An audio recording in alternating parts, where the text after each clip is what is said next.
Complete shutdown সহ সব রকমের কর্মসূচি প্রত্যাহার করে নিয়েছে এনবিআর ঐক্য পরিষদ। আমরা এই ব্যাপারটাতে জানার জন্য চলে যাব ব্রাহ্মণবাড়িয়ায়। আমাদের উত্তরাঞ্চলীয়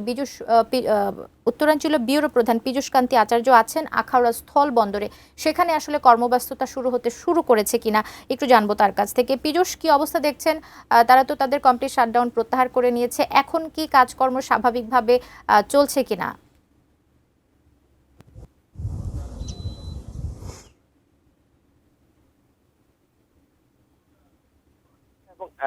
আজকে আমরা সকাল থেকে দেখেছি এখানে যে স্থলবন্দরের যে ইয়ার্ড রয়েছে, ইয়ার্ডে কিন্তু অনেকগুলো গাড়ি এসে এখানে দাঁড়িয়ে আছে এবং এখন পর্যন্ত কিন্তু কোনো রকম পণ্য ভারতে যায়ও নেই, আসেও নেই। তবে প্রস্তুতি চলছে। এখানকার যে কর্মকর্তা কর্মচারীরা রয়েছেন তারা বলছেন যে দুপুরের পর থেকে আসলে অনেকটা স্বাভাবিক হবে। এখানকার ব্যবসায়ীদের সাথে কথা বলেছি, ব্যবসায়ীরা যেমনটি বলছেন তাদের কর্মকর্তারা সকালে বিষয়টি জানিয়েছেন যে এখানে তাদের কর্মসূচি প্রত্যাহার করা হয়েছে। এরপর তারা প্রিপারেশন নিচ্ছে, এখন আস্তে আস্তে গাড়ি আসছেন এবং অনেকটা সচল হয়ে উঠছে এই ব্রাহ্মণবাড়িয়ার আখাউড়া স্থলবন্দর। আপনাকে একটি তথ্য দিয়ে রাখি যে প্রায় 100% রপ্তানিমুখী এই আখাউড়া স্থলবন্দর দিকে সবচেয়ে বেশি যায় মাছ।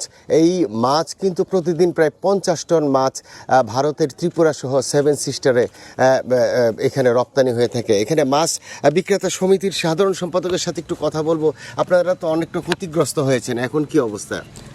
আমাদের কাস্টমসের শাটডাউনের পর আজকে যথারীতি আমাদের এক্সপোর্ট চালু হবে। আমরা আশা করছি আরও ঘন্টা দেড়েকের মধ্যে আমাদের রপ্তানি কার্যক্রম শুরু হবে।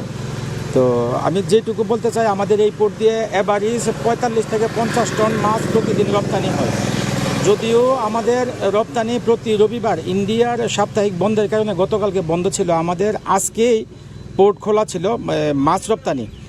এখন কথা হচ্ছে গিয়ে যদি আমাদেরকে আরও অনেকটা আগে জানানো হতো, আজকে রপ্তানির পরিমাণও দেখা যেত কি $1.5 থেকে $2 লক্ষ আমাদের রপ্তানি হইতো।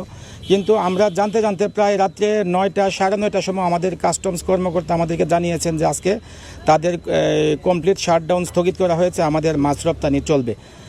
তারপরে আমরা মাছ রপ্তানির কার্যক্রম শুরু করি। ধন্যবাদ। তিনি বলছেন ঘন্টা দেড়েকের পর থেকে কিন্তু এখানে রপ্তানি কার্যক্রম শুরু হবে। তো এই ছিল আমার কাছে ব্রাহ্মণবাড়িয়া স্থলবন্দর থেকে সর্বশেষ অবস্থা।